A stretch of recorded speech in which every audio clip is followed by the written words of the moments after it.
Hi hello ನಮಸ್ತೆ, ನಾನು ರಾಜು. ಅಷ್ಟೇ ನೀವು ನೋಡ್ತೀರಾ center point Kannada YouTube channel.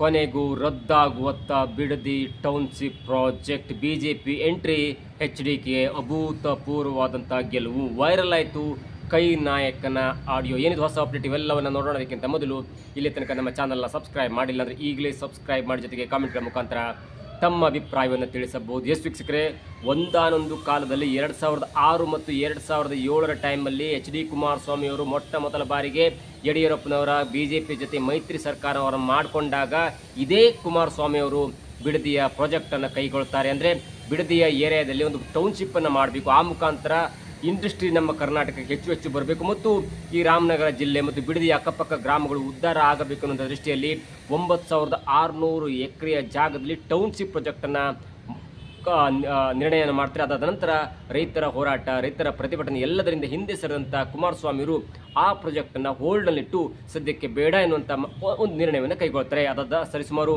19-20 ವರ್ಷದ ನಂತರ ಇದೀಗ ಮತ್ತೆ ಬಿಡದಿಯ ಟೌನ್ಶಿಪ್ ಸದ್ದು ಮಾಡ್ತಿದೆ.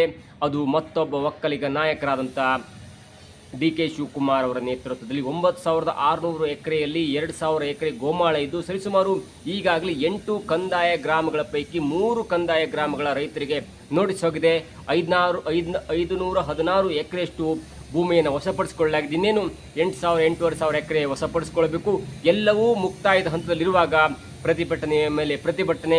ಮತ್ತೊಂದು ಕಡೆ DK ಶಿವಕುಮಾರ್ ಅವರು ಮೋದಿಯನ್ನು ಮೀಟ್ ಮಾಡಿದಾಗಲೂ ಕೂಡ ಮೋದಿಯವರು ಹೇಳಿದ್ದೇನು, ಇಲ್ಲ ಟೌನ್ಶಿಪ್ ಆಗಬೇಕು, ಜೊತೆಗೆ ನಮ್ಮ ಸ್ಮಾರ್ಟ್ ಸಿಟಿ ಆಗಬೇಕು, ಆ ನಿಟ್ಟಿನಲ್ಲಿ ನೀನು ಪ್ರಯತ್ನ ಮಾಡು, ನಾವು ಕೂಡ CM ಆಗಿದ್ದಾಗ ಗುಜರಾತ್ನಲ್ಲಿ ಟೌನ್ಶಿಪ್ಪನ್ನು ಮಾಡ್ತೇವೆ ಅನ್ನುವಂಥ ಮಾತನ್ನು ಹೇಳಿ ಬೆನ್ನು ತಟ್ಟಿ ಕಳಿಸಿದ ನಂತರ ಎಲ್ಲೋ ಒಂದು ಕಡೆ DK ಶಿವಕುಮಾರ್ ಅವರಿಗೆ ಒಂದು ಆನೆ ಬಲ ಬಂದಂತಾಯಿತು. ಮತ್ತು ಈ ಟೌನ್ಶಿಪ್ ಹಿಂದೆ ಖಾಸಗಿ ಕೈವಾಡ ಇದೆ ಅನ್ನುವಂಥ ಮಾತು ಕೂಡ ಕೇಳಿ ಬರ್ತಾ ಇತ್ತು. DLF ಕಂಪ್ನಿಯವರು ಇದರ ಬಂಡವಾಳ ಹೂಡ್ತಾರೆ. ಆ DLF ಕಂಪ್ನಿಗೂ ಮತ್ತು ಕಾಂಗ್ರೆಸ್ನ ದೊಡ್ಡ ನಾಯಕರಿಗೆ ಲಿಂಕ್ ಇದೆ. Mainly because of Priyanka Vadra ಅವರ ಪತಿಯಾದಂಥ ರಾಬರ್ಟ್ ವಾಡ್ರಾ ಅವರ ಜೊತೆ ಲಿಂಕ್ ಇದೆ. ಹೀಗಾಗಿ DK ಶಿವಕುಮಾರ್ ಅವರ ನೇತೃತ್ವದಲ್ಲಿ BMRDL ಜೊತೆ DK ಶಿವಕುಮಾರ್ ಅವರಿಗೆ ಒಂದು ಆರ್ಗನೈಸೇಷನ್ ಇರಬೇಕು. ಅಂದರೆ CM ಆಗಿದ್ರೂ ಕೂಡ ಬೆಂಗಳೂರು ಅಭಿವೃದ್ಧಿ ಖಾತೆಯನ್ನು ಬಿಟ್ಟು ಆ ಬೆಂಗಳೂರು ಅಭಿವೃದ್ಧಿ ಖಾತೆಯಲ್ಲಿರುವಂಥ BMRDL ಮತ್ತು BDA ಖಾತೆ ಸ್ವತಃ CM ಜೊತೆ ಇರಬೇಕು. ಹೀಗಾಗಿ ಈ ಬಿಡದಿ ಟೌನ್ಶಿಪ್ಗೆ ಯಾವುದೇ ಕಾರಣಕ್ಕೂ ಕೂಡ ಮತ್ತೊಬ್ಬರ ಎಂಟ್ರಿ ಆಗಬಾರ್ದು. DK ಶಿವಕುಮಾರ್ ಒಂದು ಕೂಡಲೇ ಅದು ಹೈಕಮಾಂಡ್ಗೆ ಲಿಂಕ್ ಇರುವಂಥವ್ರು, ಜೊತೆಗೆ ಒಂಥರ ಹೈಕಮಾಂಡ್ ಇದ್ದಾಗೆ. ಹಾಗಾಗಿ ಎಲ್ಲ DLF ಕಂಪ್ನಿ ಮತ್ತು ಹೈಕಮಾಂಡ್ಗೆ ಒಳ್ಳೆಯದಾಗುವಂಥ ದೃಷ್ಟಿಯಲ್ಲಿ DK ಶಿವಕುಮಾರ್ ಇರಬೇಕು ಅನ್ನುವಂಥ ಒಂದು ನಿರ್ಣಯವನ್ನು ಕೈಗೊಂಡು ಈ BDA ಮತ್ತು BMRDL ಅನ್ನುವಂಥ ಒಂದು ಸಂಸ್ಥೆಯನ್ನು CM ಹತ್ತಿರವೇ ಇಟ್ಟುಕೊಳ್ಳುವಂಥ ಒಂದು ಹುನ್ನಾರ ಕೂಡ ನಡೆದಿತ್ತು. ಅದಾದ ನಂತರ ಸಾಮಾಜಿಕ ಜಾಲತಾಣದ ಒಂದು ದೊಡ್ಡ ಸುದ್ದಿ ಹರಿದಾಡ್ತು. ಯಾಕೆ BJP ಈ ಒಂದು ರೈತರ ಹೋರಾಟದಲ್ಲಿ ಪಾಲ್ಗೊಳ್ಳುತ್ತಿಲ್ಲ, ಯಾಕೆ BJP DK ಶಿವಕುಮಾರ್ ಅವರನ್ನು ವಿರೋಧ ಮಾಡ್ತಿಲ್ಲ, ಯಾಕೆ BJP ಕುಮಾರಸ್ವಾಮಿಯವರ ಮೈತ್ರಿ ಸರ್ಕಾರಕ್ಕೆ ಮೈತ್ರಿಯ ಒಂದು ಕೂಟಕ್ಕೆ ಯಾಕೆ ಸಪೋರ್ಟ್ ಮಾಡ್ತಿಲ್ಲ? ಯಾಕಂದರೆ DK ಶಿವಕುಮಾರ್ ಮತ್ತು ಕುಮಾರಸ್ವಾಮಿಯವರು ಜಿದ್ದಿನ ಹೋರಾಟಕ್ಕೆ ಇಳಿದಿದ್ದಾರೆ. ಆ ಮಧ್ಯೆ ಯಾಕೆ ಮೈತ್ರಿ ಪಕ್ಷವಾದಂಥ JDSಗೆ BJP ಒಂದು ಸಾಥನ್ನು ಕೊಡ್ತಾ ಇಲ್ಲವಂಥ ಮಾತಿನ ನಡುವೆ ಇವತ್ತು ಜೋರಾಗಿ BJP JDS ಜೊತೆ ಸಾಥ್ ಕೊಟ್ಟು ಪ್ರತಿಭಟನೆಯನ್ನು ಮಾಡುವಂಥ ಹಂತ ಹೊರಟಿದೆ. ಜೂನ್ 21-22ಕ್ಕೆ ದೊಡ್ಡದಂಥ ಪ್ರತಿಭಟನೆ ಆಗುತ್ತೆ. ಈ ಮಧ್ಯೆ ಇದೀಗ ಬಿಡದಿಯ ಟೌನ್ಶಿಪ್ ರದ್ದಾಗುವಂಥ ಎಲ್ಲ ಮುನ್ಸೂಚನೆ ಸಿಕ್ಕಿದೆ. ಅಂಥದ್ದೊಂದು ವೈರಲ್ ಆಡಿಯೋ ಕೂಡ ವೈರಲ್ ಆಗಿದೆ. ನಿನ್ನೆ KPCC ಕಚೇರಿಯಲ್ಲಿ KPCC ವಕ್ತಾರರಾಗಿರುವಂಥ M ಲಕ್ಷ್ಮಣ್ ಅವರು ಸುದೀರ್ಘವಾಗಿ ಮಾತನಾಡ್ತಾ, ಇದೊಂದು ಪ್ರತಿಭಟನೆಯಲ್ಲ, ಇಲ್ಲಿ ಯಾರು ರೈತರಿಲ್ಲ, ಇದೊಂದು ರಾಜಕೀಯ ಪ್ರೇರಿತ ಪ್ರತಿಭಟನೆ ಅನ್ನುವಂಥ ಮಾತನ್ನು ಹೇಳಿ ಎಲ್ಲೋ ಒಂದು ಕಡೆ ರೈತರ ಸದ್ದನ್ನು ಅಡಗಿಸುವಂಥ ಕುಮಾರಸ್ವಾಮಿಯವರ ಮಗನಾದಂಥ ನಿಖಿಲ್ ಕುಮಾರಸ್ವಾಮಿಯವರ ಪ್ರತಿಭಟನೆಯನ್ನು ಮಾತನ್ನು ಹತ್ತಿಕ್ಕುವಂಥ, ಜೊತೆಗೆ ನ್ಯಾಷನಲ್ ಮೀಡಿಯಾ ಕೂಡ ಇದೀಗ ಬಿಡದಿ ಹತ್ರ ಮುಖ ಮಾಡಿದೆ. ಎಲ್ಲವನ್ನು ಕೂಡ ತಣ್ಣಗೆ ಮಾಡುವಂಥ ದೃಷ್ಟಿಯಲ್ಲಿ KPCC ಕಚೇರಿಯಲ್ಲಿ ಸುದೀರ್ಘವಾದ ಗಂಟೆಗಟ್ಟಲೆ ಕಾಲ M ಲಕ್ಷ್ಮಣ್ ಅಂದ್ಕೊಳ್ಳಿ ಅವರು ನೇರವಾಗಿ ಮಾತನಾಡುವಂಥವ್ರು, ಹಿಂದೆ ಮುಂದೆ ನೋಡಲ್ಲ, ವಕ್ತಾರರ ಕೆಲಸ ಮಾಡ್ತಾರೆ. ಆದರೆ ನಿಜಕ್ಕೂ ಕೂಡ ಅವರ ಮನಸ್ಸಿನ ನೇರಕ್ಕೆ ಮಾತನಾಡ್ತಾರ ಗೊತ್ತಿಲ್ಲ. ಅದಾದ ನಂತರ ಕೆಲವೇ ಕ್ಷಣಗಳಲ್ಲಿ ಅವರು ಆಡಿದಂಥ ಫೋನು ಅಂದರೆ ವೈರಲ್ ಅಂತ ಆಡಿಯೋ ನೋಡ್ತಾ ಇದ್ರೆ ಎಲ್ಲೋ ಒಂದು ಕಡೆ ಈ ವಕ್ತಾರರಾದಂಥವರು ಪಕ್ಷ ಹೇಳಿದಂತೆ ಕೇಳಬೇಕಾಗತ್ತೆ, ಕೊನೆಗಳಿಗೆಯಲ್ಲಿ ಮುಖಭಂಗವನ್ನು ಕೂಡ ಅನುಭವಿಸಬೇಕಾಗುತ್ತೆ ಅನ್ನೋದಕ್ಕೆ M ಲಕ್ಷ್ಮಣ್ ಅವರ ಆಡಿಯೋ ಕೂಡ ಇದೀಗ ಪ್ರತ್ಯೇಕ ಸಾಕ್ಷಿಯಾಗಿ ನಿಲ್ಲತ್ತೆ. ಅದಾದ ನಂತರ ಅಂದರೆ ನಿನ್ನೆ ದೊಡ್ಡದಾದ ಸುದ್ದಿಗೋಷ್ಠಿ ಆಗುತ್ತೆ. ಅಲ್ಲಿ ಕೂಡ 80ರಷ್ಟು ರೈತರು ಒಪ್ಕೊಂಡಿದ್ದಾರೆ ಭೂಮಿಯನ್ನು ಕೊಡಲಿಕ್ಕೆ, ಬಾಂಡ್ ಮಾಡಿಕೊಟ್ಟಿದ್ರೆ, ಹಾಗೆ ಹೀಗೆ ಮಾಡಿಕೊಟ್ಟಿದ್ರೆ. ಇನ್ನು ಉಳಿದಂಥ 20% ರೈತರ ಜೊತೆ ಮಾತನ್ನು ಆಡ್ತಾ ಇದ್ದೇವೆ. ಆದರೆ ಇಲ್ಲಿ ಹೋರಾಟ ಮಾಡಿದಂಥವ್ರು ಯಾರೂ ಕೂಡ ರೈತರಲ್ಲ ಎನ್ನುವಂಥ ಮಾತನ್ನು ಹೇಳಿದ್ರು. ಇದರಿಂದ ರೊಚ್ಚಿಗೆದಂಥ ರೈತನೊಬ್ಬ ನೇರವಾಗಿ M ಲಕ್ಷ್ಮಣ್ ಅವರಿಗೆ ಕಾಲ್ ಮಾಡ್ತಾನೆ. ಆ M ಲಕ್ಷ್ಮಣ್ ಮತ್ತು ರೈತನ ನಡುವೆ ನಡೆದಂಥ ಸಂಭಾಷಣೆ ಇದೆಯಲ್ಲ, ಅದು ಈಗ ದೊಡ್ಡ ಚರ್ಚೆಗೆ ಮತ್ತು ಒಂದು ಹಂತಕ್ಕೆ ಈ ಬಿಡದಿ ಟೌನ್ಶಿಪ್ ಕ್ಯಾನ್ಸಲ್ ಆಗುವಂಥ ಹಂತಕ್ಕೆ ಹೋಗುತ್ತಾ ಕಾದು ನೋಡಬೇಕು. ಅಂಥದ್ದೊಂದು ವಿಡಿಯೋ ಆಡಿಯೋ ವೈರಲ್ ಆಗಿದೆ. ಈ ಹಿಂದೆ ಕೂಡ ಇದೇ ವಿಷಯವಾಗಿ ವಿಜೇಂದ್ರ ಅಂದರೆ ಬಿಜೆಪಿ ರಾಜ್ಯಾಧ್ಯಕ್ಷ ವಿಜೇಂದ್ರ ಕೂಡ ರಾಹುಲ್ ಗಾಂಧಿ ಅವರಿಗೆ ಪತ್ರ ಬರೆದಿದ್ರು ಎನ್ನುವಂಥದ್ದು ಕೂಡ ದೊಡ್ಡ ಸುದ್ದು ಮಾಡಿತು. ಯಾಕೆ ನೀವು ರೈತರ ಪ್ರತಿಭಟನೆಯನ್ನು ಪರಿಗಣನೆಗೆ ತೆಗೆದುಕೊಳ್ತಾ ಇಲ್ಲ?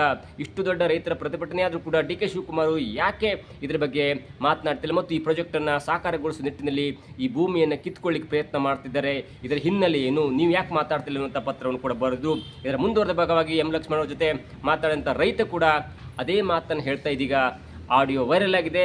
ಆ ಆಡಿಯೋದಲ್ಲಿ ಸಾರಾಸಗಟ್ಟಾಗಿ ಸತ್ಯವನ್ನು ಒಪ್ಕೊಂಡ್ಬಿಟ್ಟಿದ್ದಾರೆ.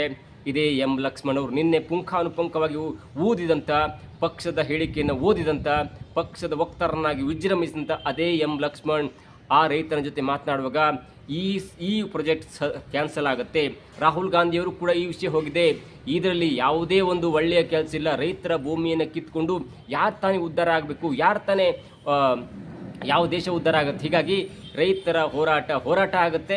ನಾನು ಪಕ್ಷ ಹೇಳಿದಂತೆ ಕೇಳ್ತೇನೆ ಹೊರತು ನನ್ನ ಮನಸ್ಸಿಗೂ ಇದು ಸರಿ ಅನಿಸಲ್ಲ. ಹೀಗಾಗಿ ರಾಹುಲ್ ಗಾಂಧಿ ಅವರ ಗಮನಕ್ಕೆ ತಂದಿದ್ದೇವೆ, ಸದ್ಯವೇ ಈ ಪ್ರಾಜೆಕ್ಟ್ ಕೂಡ ಕ್ಯಾನ್ಸಲ್ ಆಗುತ್ತೆ ಅನ್ನುವಂಥ ಮಾತನ್ನು ಹೇಳಿ ಎಲ್ಲೋ ಒಂದು ಕಡೆ ಈ ಪ್ರಾಜೆಕ್ಟ್ನ ಒಂದು ಅಂತಿಮ ಶರವನ್ನು ಬರೆದಿದ್ದಾರೆ. ಸದ್ಯಕ್ಕೆ ಪ್ರೊಟೆಸ್ಟ್ ಆಗ್ತಿದೆ, ನೋಡಬೇಕು ಮುಂದಿನ ದಿನಗಳಲ್ಲಿ ಈ ಒಂದು ಪ್ರಾಜೆಕ್ಟ್ ಆಗುತ್ತಾ ಇಲ್ವಾ. ಹಠಕ್ಕೆ ಬಿದ್ದಂತಿರುವ ಡಿ ಕೆ ಶಿವಕುಮಾರ್ ಅವರು ಇನ್ನುಳಿದ ಕೆಲವು ಎಕರೆಗಳನ್ನ ನೋಟಿಫಿಕೇಶನ್ ಕೊಟ್ಟು ಆ ಭೂಮಿಯನ್ನು ಕೂಡ ಸರ್ಕಾರ ಪಡೆದುಕೊಂಡು ಬಿಡದಿ ಟೌನ್ಶಿಪ್ಪನ್ನು ಮಾಡುತ್ತಾ, ಬಿಡದಿ ಟೌನ್ಶಿಪ್ಪನ್ನು ಮಾಡಿದರೆ ಯಾವ ಖಾಸಗಿ ಕಂಪನಿ ಬಂದು ಅದನ್ನು ಡೆವಲಪ್ ಮಾಡುತ್ತೆ, ಆ ಖಾಸಗಿ ಕಂಪನಿಯ ಮಾಲೀಕರು ಯಾರು, ಅವರ ಸದಸ್ಯರು ಯಾರು ಎಲ್ಲವೂ ಕೂಡ ಬಹಿರಂಗ ಆಗುತ್ತೆ. ಒಂದು ಹಂತಕ್ಕೆ BJP ಮತ್ತು JDS ಪಕ್ಷವು ಇದೀಗ ಅಖಾಡಕ್ಕೆ ಕಿಳಿದಿದೆ. JDS ಅಂತೂ ಅಖಾಡಕ್ಕೆ ಕಿಳಿದುಬಿಟ್ಟಿದೆ. ಅದು ಒಕ್ಕಲಿಗರ ನಾಯಕರ ಫೈಟ್ ಅನ್ಬೋದು. ಮುಂದಿನ ದಿನಗಳಲ್ಲಿ BJP ಏನಾದರೂ ದೊಡ್ಡ ಪ್ರಮಾಣದ ಈಗಾಗಲೇ ಆರೋಶಕ್ ವಿಜೇಂದ್ರ, ಛಲವಾದಿ ಲಕ್ಷ್ಮಣ್, ಛಲವಾದಿ ಜೊತೆಗೆ ರವಿಕುಮಾರ್ ಎಲ್ಲರೂ ಕೂಡ ಹೋರಾಟಕ್ಕೆ ಇಳಿದಿದ್ದಾರೆ. ಆದರೆ ಈ BJP ಹೋರಾಟ 2 ದಿನ ಆಗುತ್ತೆ, 3ನೇ ದಿವಸಕ್ಕೆ ಅವರು ಅಲ್ಲಿಂದ ಕಾಲು ಕೀಳ್ತಾರೆ. ನೋಡಬೇಕು ಒಂದು ಹಂತಕ್ಕೆ JDS ಈ ಪ್ರತಿಭಟನೆಯ ಈ ಹೋರಾಟದ ಲಾಭವನ್ನು ಪಡ್ಕೊಳ್ಳುತ್ತಾ ಹೆಜ್ಜೆ ಹಾಕಿದ್ರೆ ಈ ಮಧ್ಯದಲ್ಲಿ BJP ಯಾವ ಲೆಕ್ಕದಲ್ಲಿ ಹೋರಾಟ ಮಾಡುತ್ತೆ ಎಲ್ಲವೂ ಕೂಡ ಕಾದು ನೋಡಬೇಕು. BJPಗೆ ಒಂದು ಕಡೆ JDS ಕೂಡ ಬೇಕು, ಮತ್ತೊಂದು ಕಡೆ ಡಿ ಕೆ ಶಿವಕುಮಾರ್ ಕೂಡ ಬೇಕು. ಹೀಗಾಗಿ ಒಂದು ಹಂತದ ತ್ರಿಶಂಕು ಸ್ಥಿತಿಯಲ್ಲಿ BJP ನಾಯಕರಿದ್ದಾರೆ. ಈ ಎಲ್ಲದರ ನಡುವೆ ಇದೀಗ ಎಂ ಲಕ್ಷ್ಮಣ್ ಅವರು ರೈತನ ಜೊತೆ ಆಡಿದಂಥ ಮಾತು ಸದ್ಯಕ್ಕೆ ಬಿಡದಿ ಟೌನ್ಶಿಪ್ನ ಅಂತಿಮ ಶರವನ್ನು ಬರೆದು ಕೆಲವೇ ದಿನಗಳಲ್ಲಿ ಈ ಪ್ರಾಜೆಕ್ಟ್ ಹಿಂದೆ ಪಡೆದರೂ ಕೂಡ ಅಚ್ಚರಿ ಇಲ್ಲ. ಆದರೆ ರೈತರು ಏನಾದರೂ ಒಪ್ಕೊಂಡ್ಬಿಟ್ರೆ, ಯಾಕಂದರೆ ರೈತರು ಏನಾದರೂ ಒಪ್ಕೊಂಡು ನಾವು ಭೂಮಿ ಕೊಡಲಿಕ್ಕೆ ರೆಡಿ ಇದ್ದೇವೆ ಅನ್ನುವಂಥ ಮಾತನ್ನ ಹೇಳಿದ್ರೆ ಖಂಡಿತವಾಗಿ ಈ ಪ್ರಾಜೆಕ್ಟ್ ಆಗುತ್ತೆ. ಒಂದು ವೇಳೆ ರೈತರು ಒಪ್ಕೊಂಡಿಲ್ಲ ಅಥವಾ ಇನ್ನುಳಿದ 20% ರೈತರು JDS ಅಥವಾ BJP ಜೊತೆ ಇದ್ಕೊಂಡು ಹೋರಾಟದಲ್ಲಿ ಭಾಗಿಯಾಗಿದ್ರೆ ಆಗ ನಿಜಕ್ಕೂ ಕೂಡ ಈ ಪ್ರಾಜೆಕ್ಟ್ ನಿಂತು ಹೋಗೋದ್ರಲ್ಲಿ ಯಾವುದೇ ಸಂದೇಹವಿಲ್ಲ. ನೋಡಬೇಕು, ಕೆಲ ದಿನಗಳಲ್ಲಿ ದೊಡ್ಡ ಹೋರಾಟ ಆಗುತ್ತೆ. BJP ಅಖಾಡಕ್ಕೆ ಇಳಿದಿದೆ.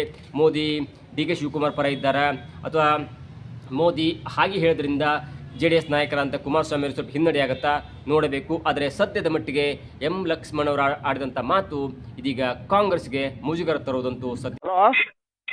ನಮಸ್ಕಾರ. ನಮಸ್ಕಾರ ಸರ್. ನಮಸ್ಕಾರ ಸರ್, ಹೇಳಿ ಸರ್. ನಾವು ಬಿಡದಿ ರೈತರು. ಅದೇ ಪ್ರೆಸ್ ಮೀಟ್ ಮಾಡಿದ್ದು ಬೆಳಗ್ಗೆ. ಹೆಂಗ್ ಅಲ್ಲ ಸರ್, ಹೆಂಗ್ ಸರ್ ಈ ತರ ನೀವು ಮಾತಾಡ್ಬಿಟ್ರೆ? ಇಲ್ಲ ನಾನು ಮಾಹಿತಿ ಕೊಟ್ಟಿದ್ದೀನಿ ಅಷ್ಟೇನೆ. ಮಾಹಿತಿ ಕೊಟ್ಟಿ ಒಬ್ರು ರೈತರೇ ಇಲ್ಲ, JDS ಅವರು ಸಾಲಿ ಹಾಕ ಬಂದವ್ರೆ. ಆ ತರ ಮಾತಾಡಿಲ್ಲ. ವಿಡಿಯೋ ಇದೆ, ಕಳ್ಸಿಕೊಡ್ತೀನಿ. ಅದ ಕಳ್ಸಿ ನಾವು ಅಲ್ಲ, ನಮ್ಮ ಹತ್ರನೂ ಆ ವಿಡಿಯೋ ಇದೆ. ಯಾಕಂದ್ರೆ ನಾವು ಇಲ್ಲಿ ಸರ್ ಹಂಗಲ್ಲ ಸರ್, ಇಲ್ಲಿ ಈ ಪ್ರಾಜೆಕ್ಟ್ ಕ್ಯಾನ್ಸಲ್ ಮಾಡ್ಸೋಣ ಸುಮ್ಮನೆ. ಅಲ್ಲಲ್ಲ ಸಂತೋಷ ಸರ್, ನೀವು ನಮ್ಮ ರೈತರ ಪರವಾಗಿದ್ರೆ ನಮಗೂ ಬಹಳ ಖುಷಿ. ನಾನೇ ಬರ್ತೀನಿ. ರಾಹುಲ್ ಗಾಂಧಿ ಸಾಹೇಬ್ವರೆಗೂ ಒಟ್ಟಿಗೆ ಮಾಹಿತಿ ಇನ್ನೊಂದು ವಾರದಲ್ಲಿ ಕ್ಯಾನ್ಸಲ್ ಆಗ್ತದೆ. ಅಲ್ಲ ಆಗ್ಲಿ ಸಂತೋಷ ಸರ್. ಆದ್ರೆ ನಿಮ್ಮ ವಿಡಿಯೋ ನೋಡಿ ನಾನು ಒಬ್ಬ ಪಾರ್ಟಿ ವಕ್ತಾರ, ನನಗೆ ಪಾರ್ಟಿ ಅವರು ಒಂದು ಪ್ರೆಸ್ ಮೀಟ್ ಮಾಡಕ್ ಹೇಳ್ತಾರೆ, ಮಾಹಿತಿ ಕೊಡ್ತಾವ ನಾನು ಮಾಡಿದ್ದೀನಿ ಅಷ್ಟೇ. ನನಗೂ ನಿಮ್ಗೂ ಏನ್ ನಮ್ಗೆ ಯಾಕೆ ಅಲ್ಲ ಹೌದು ಸರ್. ಆದ್ರೆ ನೀವು ಮಾಹಿತಿ ನಿಮ್ಮ ಪಕ್ಷದ ವಕ್ತಾರ ಇರಬೇಕು. ಆದ್ರೆ ಅಲ್ಲಿ ರೈತರೇ ಇಲ್ಲ, ಒಂದ್ ಕುಂಟೆ ಜಮೀನು ಇಲ್ಲ ಅವ್ರದ್ದು. ಹಲೋ ಹಲೋ ಹಲೋ, ಕೆಲಸ ಇದೆಯಾ? ಹೌದು ಸರ್, ಹೇಳಿ ಸರ್.